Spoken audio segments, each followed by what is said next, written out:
I think if I were really honest and told the truth about what I'd experienced in my own personal psilocybin journeys, that I would be an entirely different person. Let me share the story in brief.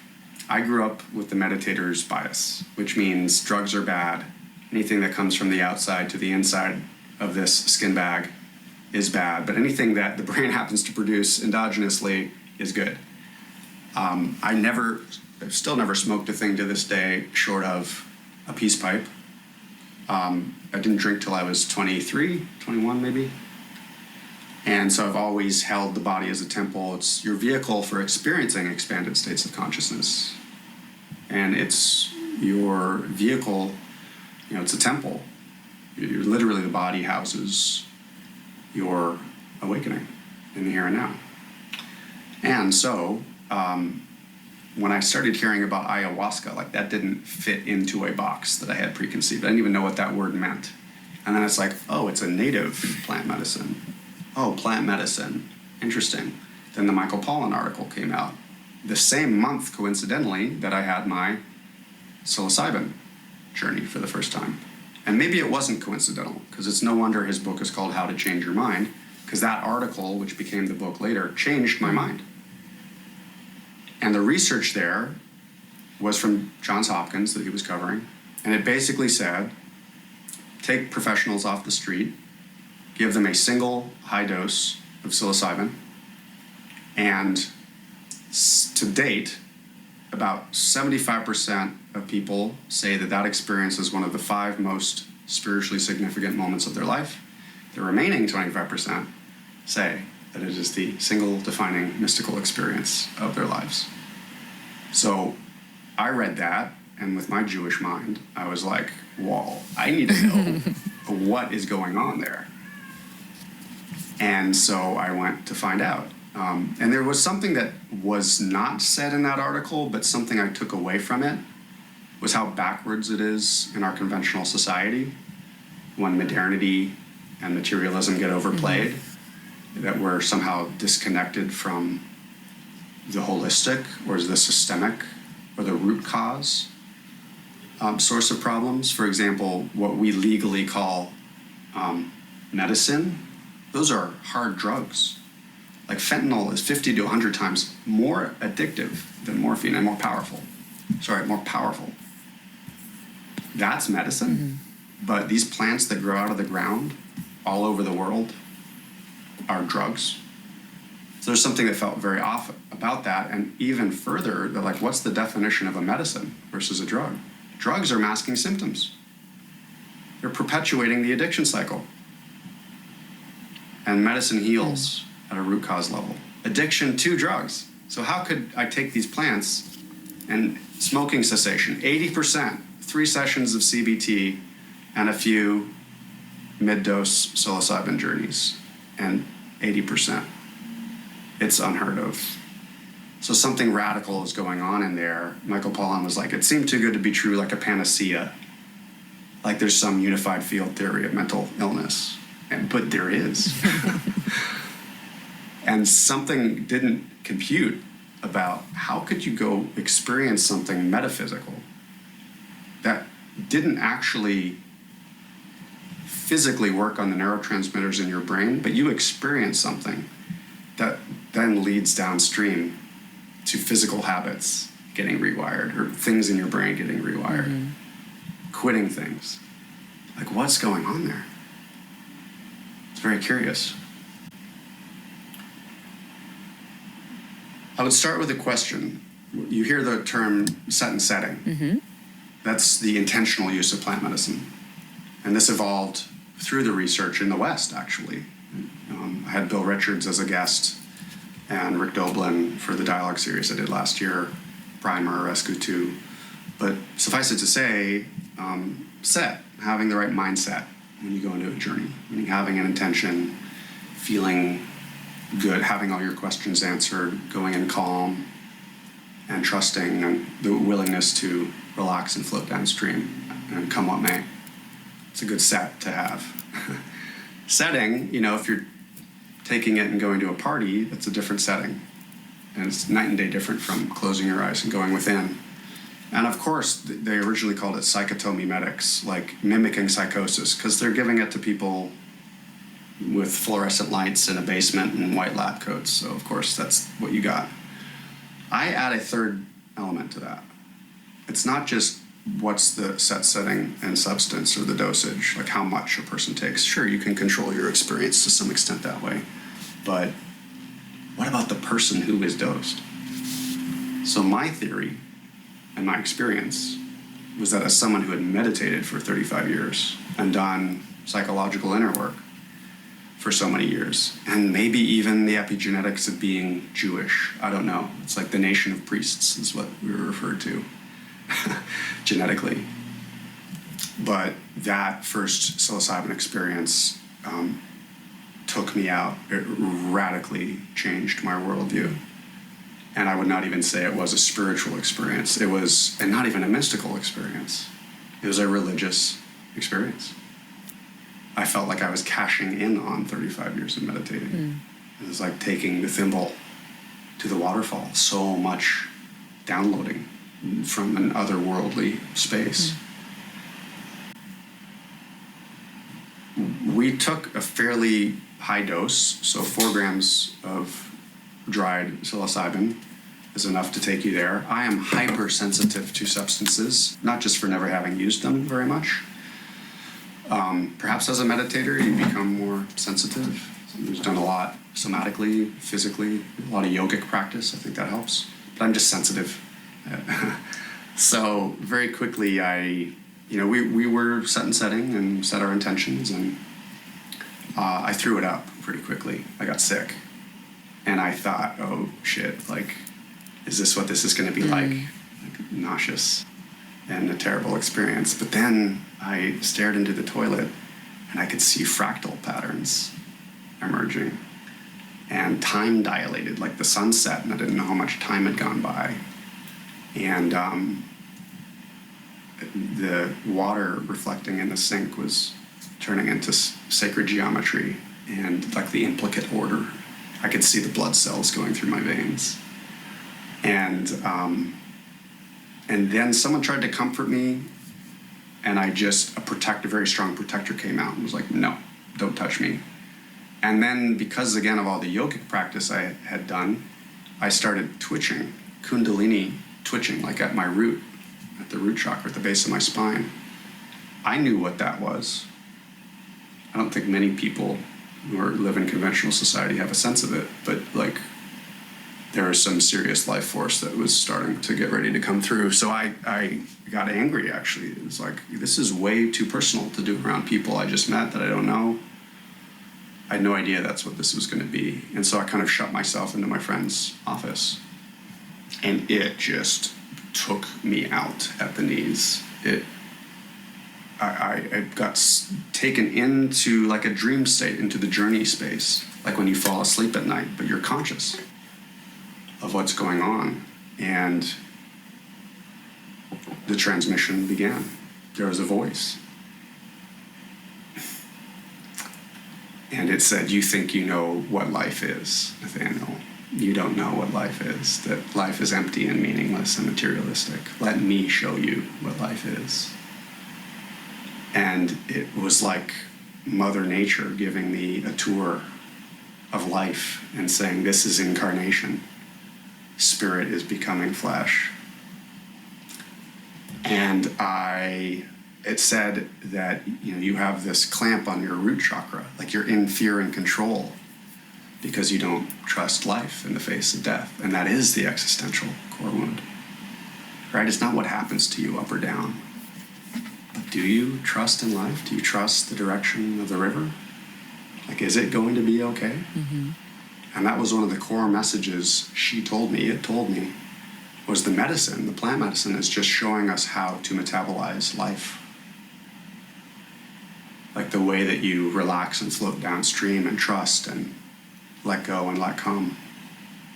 That is how you are to metabolize all of life. And I came to, and I was twitching like I was being electrocuted, like it was a Kundalini awakening. All of this life force was like bursting through, and snot and drool coming out of my face. I don't share this normally as a first experience if I'm inviting people to do plant medicine, but this is what happened to me. It was an activation, and my friend proceeded to walk into the room in that moment, and I shouted at him to get out, like a psychic surgery was occurring. Like, you get out, like you are not allowed to be here. He was worried about me, obviously, but no. And I proceeded to have the most wild emotional exorcism of my life. And basically, all this joy started rushing up with the life force, because it's like the hose got unkinked when you let go of control. And all egos play God. They're in control. We do that. We could do it just as well by trying to please people as we do by like being a pushover, just as much as pushing them over. But whatever pattern we have, when it finally relaxes, like all this joy, life force comes up. And then I had the thought, oh, other people are going to hear me. I felt self-conscious, and I clamped it down again. And it said, this is what you do to yourself. And then all this sadness broke through. And I went through just this range of like all of the stuff that all the psychological work I'd done the work on hadn't touched. Like like screaming, crying, all laughing, cackling, laughing. All this storm of emotion. And it felt like I was witnessing myself have this experience. And when I heard the voice of I heard the sound of a man's voice screaming. And then I realized it was my own voice. And I'd never heard my own authentic voice fully expressed before. And it turned into like wild laughter, cackling. And I thought, that's evil. And it said, no, that's power. And then it got very, very still. And I could feel Moses in the desert. I could feel the Christ, like the divine masculine. And then something bottomed out. And it was like the sourceless source. And Jewish prayers I had not heard in 20 years came spontaneously into the space. Kadosh, Kadosh, Kadosh, Adonai Tsevaot, Melo Kol Haaretz Kevodo. Kadosh, Kadosh, Kadosh, Adonai Tsevaot, Melo Kol Haaretz Kevodo. Holy, holy, holy is the Lord of hosts. His glory fills the entire world. So it was a God experience. It was pure emptiness, but it was like the source of all, the snake eating its own tail, the dimension outside of time. And I woke up out of that like so bewildered. I mean, you have to understand, I was like an agnostic, leaning atheistic, who always was a seeker. Like I never gave up seeking. And I had a very fond affinity for those melodies growing up in Judaism. They held that sacred resonance and connected me to my ancestors. And not in a way that like it matters that it's Jewish. That's not what it was. It wasn't about those people and those traditions. But it was like about God before religion. Not even the mystical experience in the Buddhist sense of like, oh, I'm nothing, there's no self, so then everything is the self. Or there's pure emptiness, I don't exist. It wasn't that, which is why I don't call it a spiritual experience. That was a religious experience. It was about there's a creator, and the first one I encountered was a feminine creator. Masculine came later, and there's a creation. And there was something about the life process itself being good, like not just an illusion. But I woke up and I felt like a rabbi. I wanted to bless everything. It's like I would close my eyes and the feeling of being breathed, like the breath coming in and out was a sacrament. It was medicine. And it was like this table is Christ's table. This food is sacrament. It's nourishing the sacred process of human life. Bless it. It was like the answer to the question, are you going to be okay? And if you're going to be okay, are you okay? If you're okay, are you good? Is it good? And that's where blessing came from. But it came out of this awakening. Like you can metabolize. Maybe you can feel that right now. It's like you can start to metabolize this very moment as medicine. And it awakens something eternal, like presence, like the eternal now. Like Eckhart Tolle might say, the power of now. And that's what's at the core of every mystical core of every tradition, is that awakening. Even the word God, that's what the word God is for. It's what was, is, and ever will be. You don't even pronounce it in Judaism. It's like the Tao that you can name is not the eternal Tao. That there's something eternal in presence that is ever present. Like in satsang or in Zen, the words can point out the experience. Or as my favorite would be Bruce Lee with his student in Enter the Dragon, where he points. And he says it is like a finger pointing to the moon. And his student's looking at his finger, and he whaps him in the head. He says, "Don't look at the finger, or you miss all that heavenly glory." So I think the beauty of sharing it is that these are words that point out an experience that is here and now. And why am I afraid to speak about that? I have the story that if I go full God mode or full spiritual or just am about awakening, that I'm burning the bridge to the material world.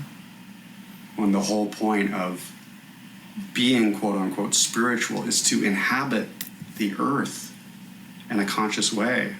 It's not disconnected. The monastery shouldn't be disconnected from the marketplace. That's what the middle way in Buddhism is about. It's like, there's a rabbi who said to me once, we don't have monks in Judaism. I was like, I have never thought about that in my life. Why is that? And it's like, well, if you gorge yourself on the world with greed, you're no better than an animal. But if you renounce life and detach yourself from it, then what has it been created for, if not to enjoy? So then he said, in Judaism, we say a barucha, a blessing over every material act, and that makes it sacred.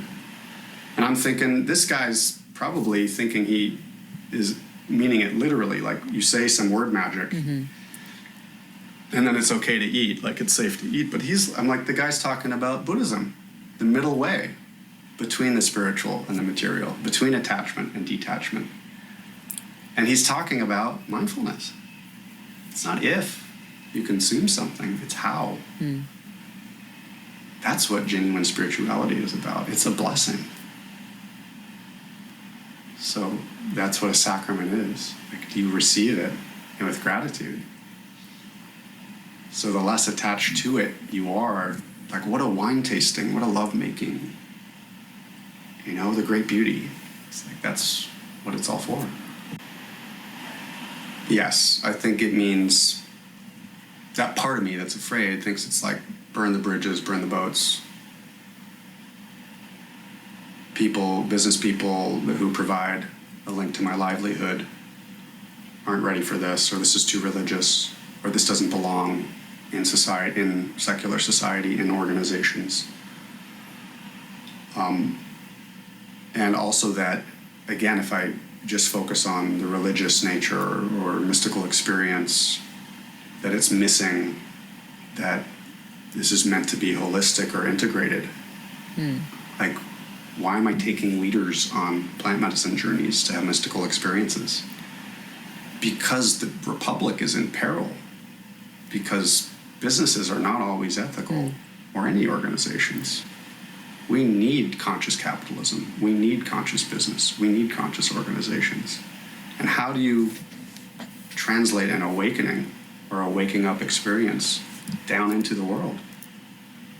What does it mean to be a conscious business? Well, you are in service, like the covenant, to higher purpose and higher power, whether you believe in a higher power or not, a purpose beyond making a profit. And your culture is conscious because it's the connective tissue between you as people. It's your core values.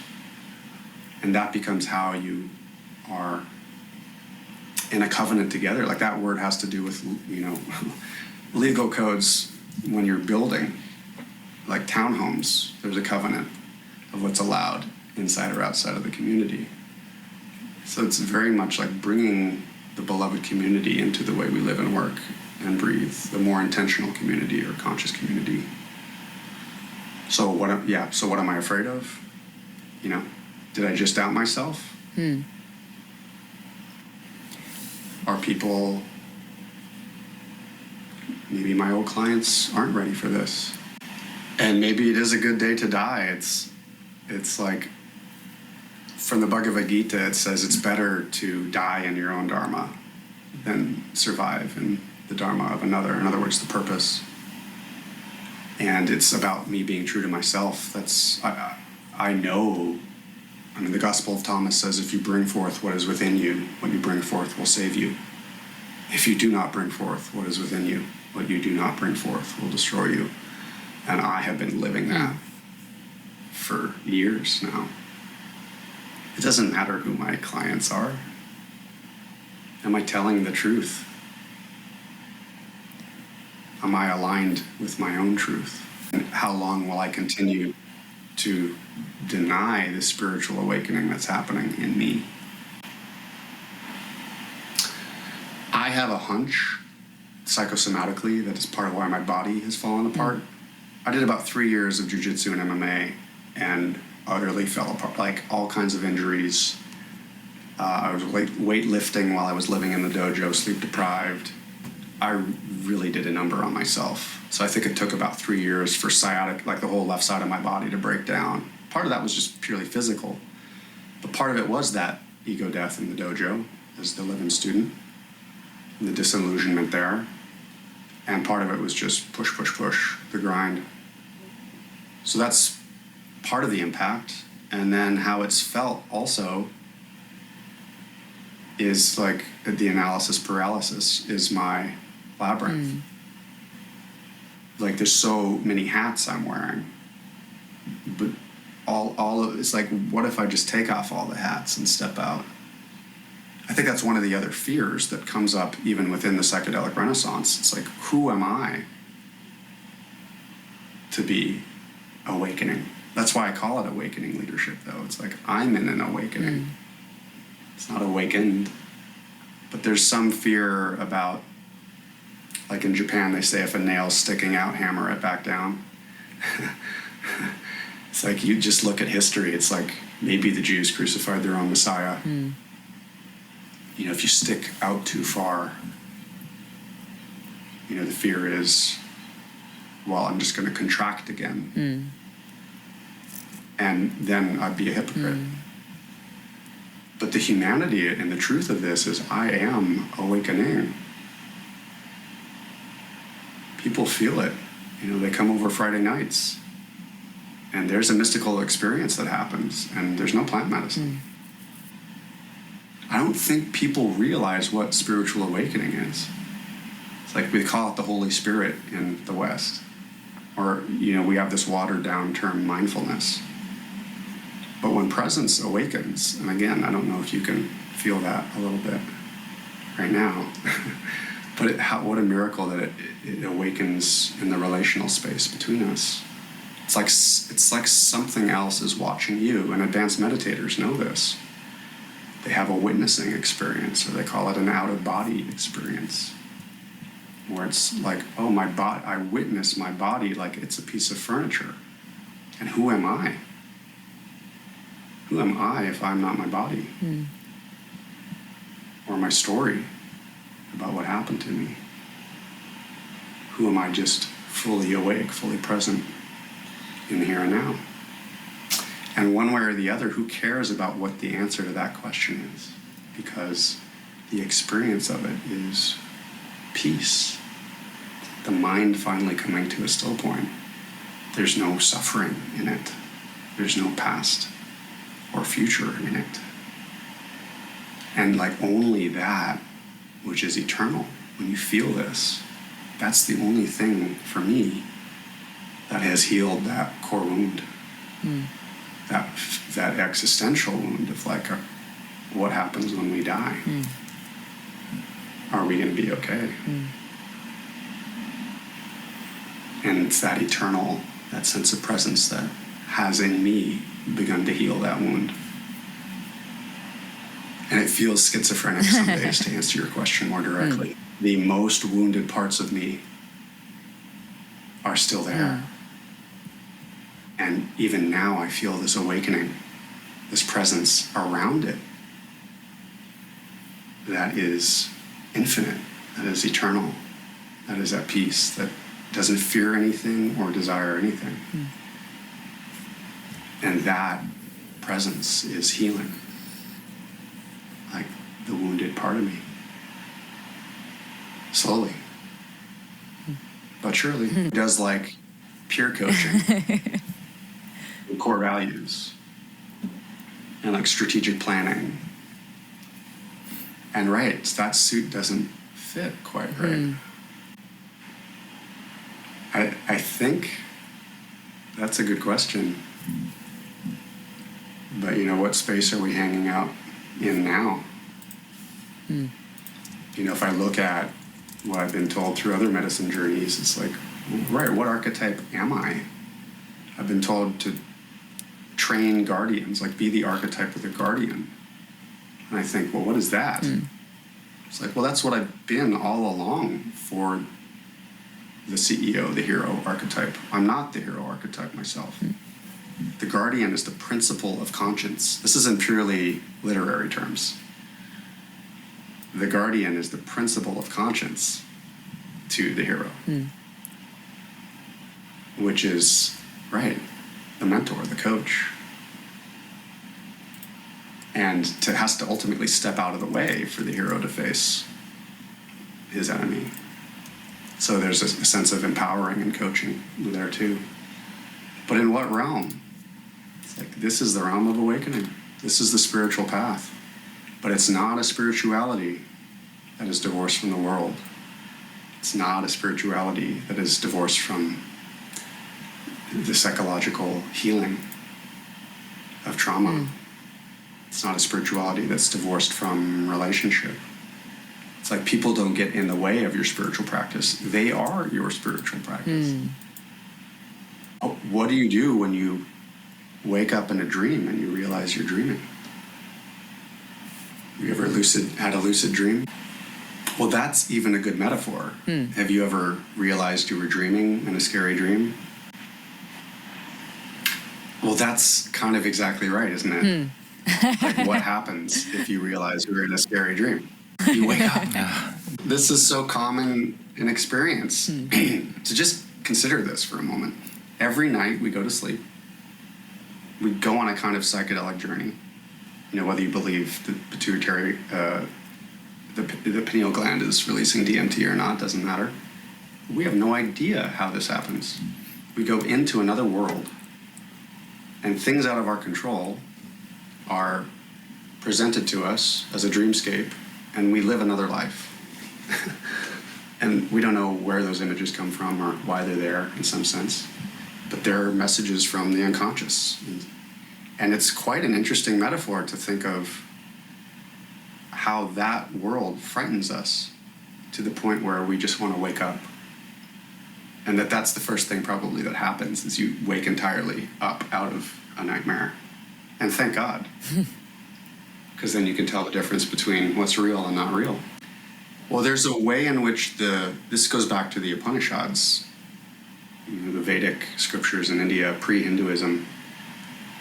And it said we're like the spider, we weave our life and then we move along in it. We're like the dreamer who dreams and then lives in the dream. And this is true of the entire universe for every person. Like we're in some kind of cosmic hologram, a co-created dream. But that's the next thing that starts to happen is, what if you could wake up while you were still in the dream? What would you want to do? Especially if it was a nightmare. Well, that's what awakening is. That's what it's the metaphor for. What do you do when you wake up here? You wake up to who and what you are as the dreamer. You become created in the likeness and image of God. A creator. You're not a victim of what happened to you anymore. You are the author of your own story. You are a creator. You can shape it in your own image. And if we all could start to do that, there might be something very beautiful that results. Instead of being had by the same repetitive nightmares over and over again. Byron Katie jokes humorously, like, there are no new stressful thoughts. They're all recycled. It's like, right, the wheel of karma. The same old conditioning keeps repeating itself. Or Tolle saying, you know, in a single moment of presence where you wake up, you're transcending thousands of years of human conditioning. So in this moment, yes. Like, who are you? Who am I? What do we really want to create? It's funny, Amazing Grace, of course, is coming to my mind now. I once was lost, and now I'm found. And there is a version of the Labyrinth myth in movies that is the spiritual or awakening myth. And we know and love them. It's the Matrix. It's literally the icon in Westworld. And what's going on there? Right, it's exactly the problems, the maze that is set that disrupt us enough so that we wake up and we remember who and what we are as the dreamer who dreams and lives in the dream. So that's one answer to the question. So I believe that another story is just beginning. And it's so funny when atheists kind of embody the same fundamentalism as the fundamentalists they're criticizing. It's like, what did you expect? Was God really going to come down on a cloud? Or was there some way that that heaven is within you? And why do I say that?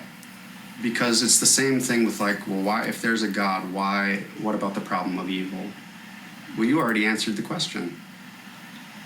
It's like a God mode in a video game. If God incarnated, what kind of problems would God be able to get lost in? What kind of labyrinths would God be able to get lost in and wake up from, find their way out of again, given the lifeline that they have wrapped around their waist? It's like Alan Watts talking about, you know, if we dared each other to take on bigger challenges, like, see if you could go jump off that cliff and survive and come back. We'd keep egging each other on until we had life as it is now. And especially because atheists can be so libertarian sometimes. It's like, what did you think? God was going to create a universe with clockwork in it instead of free will? Free will is the very thing that makes you godlike. If anything, it wouldn't be a very fun game if the outcome was predetermined. And yet that is the game we're playing. Horrible things happen. It doesn't make sense. Even the Bhagavad Gita, it's like the battlefield of life, battlefield of dharma, of duty, good versus evil. I mean, it's a full contact sport in a sense, life. But there's no labyrinth that we can get lost in that we don't wake up from, we don't find our way out of, no dream we can't wake up from. And where do you wake up to? So this is so funny about having a mystical experience on a plant medicine journey. If you're not translating a mystical experience that's temporary into genuine spiritual awakening, like, what are you doing? As one of my wife's friends said, drugs. You're just doing drugs. And it's like, right. However, if you do integrate that experience into a genuine experience of spiritual awakening, you know, when would that be? And that, again, takes us back to the mystical revelation within every religion. Like the kingdom of heaven is spread across the earth, but men do not see it. It is eternally now. So that didn't quite answer your question on a personal level, but the labyrinth that I will continue to find my way out of is in allowing myself to transmit this experience and speak to it in a way that points it out, and for me to kind of settle into the suit that fits as a modern mystic, as a spiritual guide, as someone who's concerned with the ultimate questions in life. And that the message with plant medicine would be is that it literally is democratizing access to mystical experience. Mm-hmm. Don't believe a word I say. You can know yourself. Mm. This red pill is not a metaphor. Mm-hmm. You can wake up.